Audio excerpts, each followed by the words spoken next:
que lhe vive, temor não há. Hoje é quarta-feira.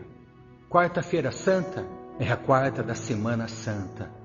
Queridos, eu quero que Deus abençoe você grandemente e que esta palavra, essa meditação vá direto ao teu coração e possa te abençoar nesse dia, nesses dias que estamos passando. Que você possa receber de Deus uma palavra fresca, vindo do coração dele para o seu coração. Como eu recebi, afinal, é a minha meditação.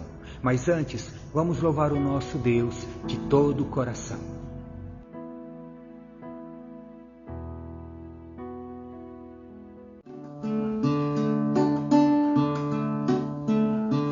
Quero ser, Senhor amado, como um vaso nas mãos de um oleiro.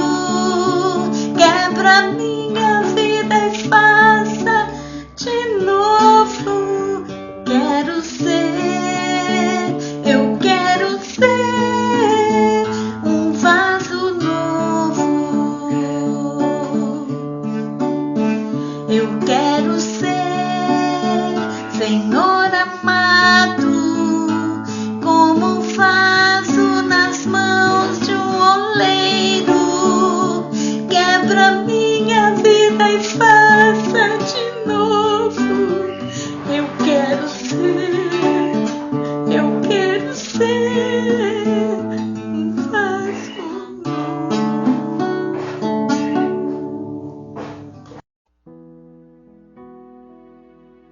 A palavra de Deus, no livro de Esdras, capítulo 8, nos traz um ensinamento muito legal sobre o valor dos levitas em meio ao povo de Deus.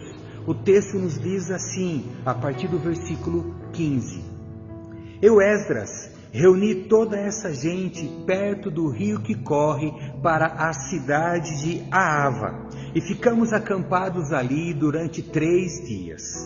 Quando examinei o povo com mais cuidado, vi que no meio deles havia sacerdotes, porém não havia nenhum levita. Aí mandei chamar 9 líderes: Eliezer, Ariel, Semaías, Eunatã, Jaribe, Eunatã, Natã, Zacarias e Mesulã.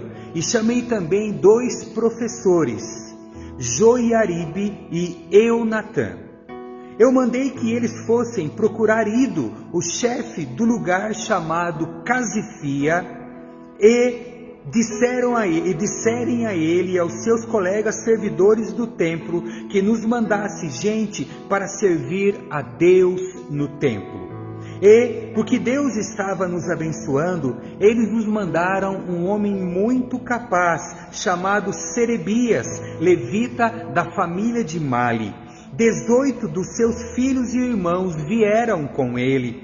Eles também mandaram Asabias e Jesaías, da família de Merari, com 20 dos seus filhos e irmãos.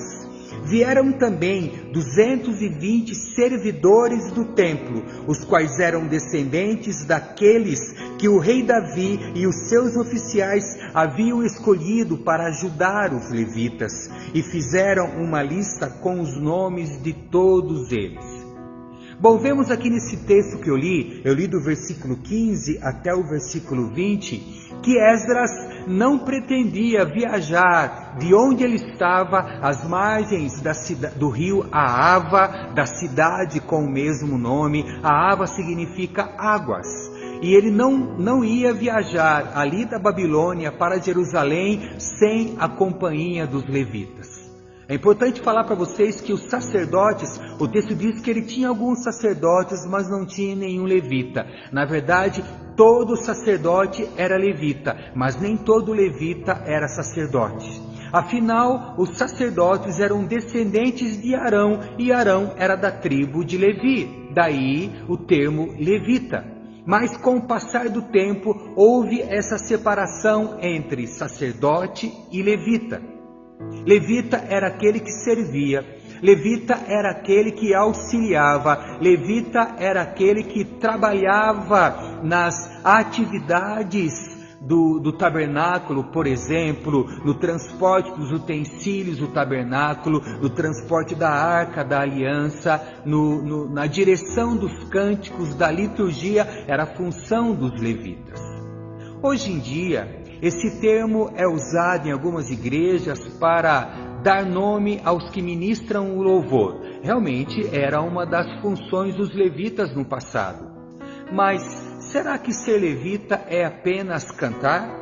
Será que ser levita é apenas ministrar o louvor na igreja, segundo a palavra de Deus? Não. Basta olharmos para as atividades atribuídas aos descendentes de Arão, aos descendentes dos filhos dele, Gerson, Merari e Coate. A atividade deles era transportar pias, bacias, a arca da aliança, as colunas, as cortinas, as atividades extra liturgia, extra cântico, extra adoração. Não era apenas para cantar, era para servir. Então hoje o levita não é necessariamente aquele que ministra louvor, é aquele que ministra ao Senhor. Sabe que há uma diferença entre ministrar louvor e ministrar ao Senhor. Alguns cantam não para Deus, cantam para si mesmo, cantam para outras pessoas, cantam para aparecer. Agora, aquele que ministra ao Senhor, ele adora. E ministrar a Deus não é apenas no cantar. Na verdade, o louvor é uma pequena parte da adoração, portanto é uma pequena parte do serviço do levita. Ministrar ao Senhor é servir ao Senhor em todo tempo, em todo momento, em todas as áreas. Você é levita quando ama o Senhor, quando adora e quando obedece. Você é levita quando ouve o chamado de Deus, quando compartilha da sua fé e abençoa. Você é levita quando dá um bom testemunho e Deus é honrado. Entenda que servir ao Senhor não está restrito a uma atividade de uma igreja local, mas está restrito à atividade da igreja mundial ou do corpo de Cristo. Você levita quando serve, você levita quando abençoa, você levita quando alcança as pessoas, quando faz diferença sendo diferente. Você levita, meu irmão. Você levita, minha irmã. Guarde isso no teu coração e assuma esta posição. Perceba que essa é a razão porque Esdras não estava a fim de empreender aquela longa viagem da Babilônia até Jerusalém sem a presença dos levitas.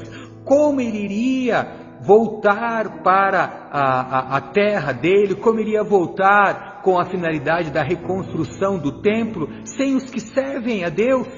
Sem os que colocam a mão na obra, sem aqueles que dão testemunho, sem aqueles que abençoam, sem aqueles que fazem diferença.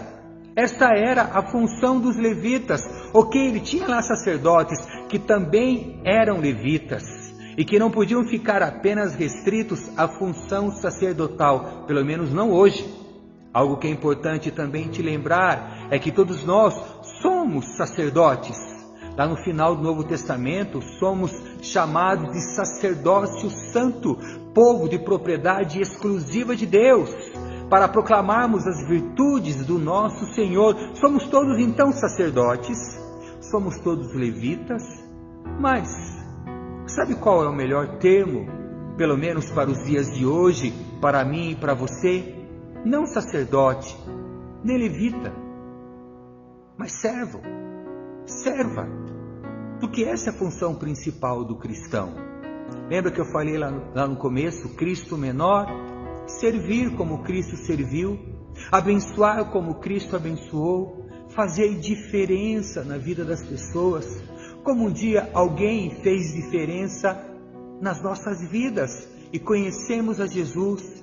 Agora é a nossa vez de compartilharmos, de servirmos. Ok, vamos cantar como o termo moderno de levita é usado, vamos adorar, mas acima de tudo, vamos abençoar. Como fomos abençoados, vamos abençoar. como fomos alcançados, vamos alcançar, como fomos transformados, vamos transformar, como fomos libertos, vamos libertar, vamos ser instrumentos de Deus. Você pode, porque você é, não que você será. Você é cristão? Eu creio que sim. Você é cristã? Eu tenho plena certeza. Então, faça a diferença e mostre o seu chamado de levita, de servo. E no caminhar do povo de Deus para a terra prometida, e no caminhar da igreja para a eternidade, os levitas precisam estar juntos. Os levitas são a igreja, mas entenda o que eu estou querendo dizer. Aqueles que servem precisam caminhar abençoando pessoas, ajudando pessoas, orientando, incentivando, capacitando. Entendam isso, liderando. Que você possa ser esse levita, absolutamente necessário para esta jornada que se chama vida. Nesta terra difícil e inóspita, conhecida como planeta Terra, aqui onde nós vivemos e moramos, não está fácil. Como diz uma frase popular, não está fácil para ninguém, mas para aqueles a quem Deus quer bem e que serve o Senhor, esse tem uma ajuda, esse é impulsionado, esse é auxiliado nesta jornada e ela não se torna tão difícil assim, porque se seguramos nas mãos de Deus, podemos continuar caminhando. Segure na mão de Deus e mais do que segurar na mão de Deus, ajude pessoas. Faz o seguinte, com uma mão você segura na mão do Senhor e com a outra você estende para aqueles que estão próximos. Você ajuda aqueles que estão caídos. Você apoia e sara aqueles que estão feridos. Lembro e já ministrei para vocês outro dia sobre a parábola do bom samaritano, sobre aquele samaritano que ajudou o que estava ferido. Ele sim foi um levita. E olhe que os dois personagens que Jesus usou ao contar esta história, eles eram levitas. Lá estava o sacerdote, que é da tribo de Levi, e o levita também da mesma tribo. E no fim ele pegou um estrangeiro e mostrou que aquele estrangeiro sim era um levita. Aquele estrangeiro, ele agiu e se comportou como um servo de Deus. Aprenda sobre isso e reflita sobre isso. Deus te chamou para servir, para abençoar, para ser um levita e não apenas para cantar. Que Deus abençoe você grandemente e eu quero orar por você. Pai, eu oro por essa vida que está me vendo e ouvindo na sua casa, talvez atemorizada pelas circunstâncias difíceis, preocupada pelas lutas que se agigantam. Ó Deus, e também desanimada, achando que nada poderá fazer. Senhor, em nome de Jesus, que ela creia, que ela não duvide, que ela confie e descanse no Senhor. E também que ela se disponha a servir em amor, porque quando ela pensar em outras pessoas e quando ela se dispuser a abençoar outros, ela esquecerá dos seus problemas, ela verá que talvez as lutas que está passando sejam bem menores do que a de outras pessoas. Ó Deus, eu peço a Tua graça sobre esta vida, sobre esse levita, sobre essa levita querida que foi chamada pelo Senhor para servi-lo, para Te dar o verdadeiro louvor, não apenas através das cordas vocais, mas através dos pés, indo em direção dos que precisam de socorro, através das mãos estendidas para auxiliar o ferido. Ó Deus, eu peço a Tua bênção, em nome de Jesus. Oro também pelos dizimistas fiéis desta igreja, da comunidade cristã Deus presente, um povo abençoado, que tem mantido esta obra, que como personalidade jurídica ainda tem os seus compromissos, Pai. Eu louvo a Ti por aqueles que entendem isso e são fiéis. Peço a Tua bênção, a bênção da prosperidade, a bênção de Jeová Jireh. Amém. Que o Senhor te abençoe e te guarde. Que o Senhor resplandeça seu rosto sobre ti e tenha misericórdia de ti. Que o Senhor sobre ti levante o seu rosto e te dê a paz. Tchau. Who can live? Temor.